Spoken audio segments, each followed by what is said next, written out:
Security forces نے بلوچستان کی سرحد پر افغان طالبان رجیم کے 4 ڈرونز مار گرائے۔ ISPR کے مطابق 30 جون کو افغان طالبان رجیم نے اپنی زیر انتظام سرزمین سے سرگرم دہشت گرد تنظیموں کی مبینہ سرپرستی کے تسلسل میں بلوچستان کی سرحد کی جانب 4 ابتدائی نوعیت کے ڈرون بھیجے۔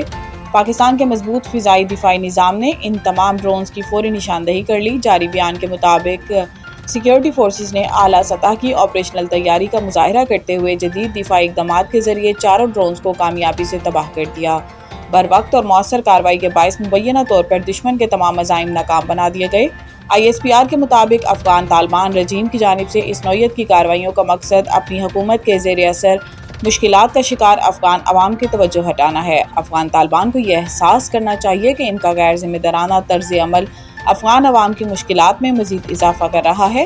بیان میں کہا گیا ہے کہ افغان طالبان کو اپنے عوام کو ایسے اقدامات اور بیانات کے ذریعے مطمئن کرنے کی کوشش کی بجائے دہشت گردی کی سرپرستی ترک کرنی چاہیے اور پرامن بقائے باہمی کے اصولوں پر عمل کرنا چاہیے۔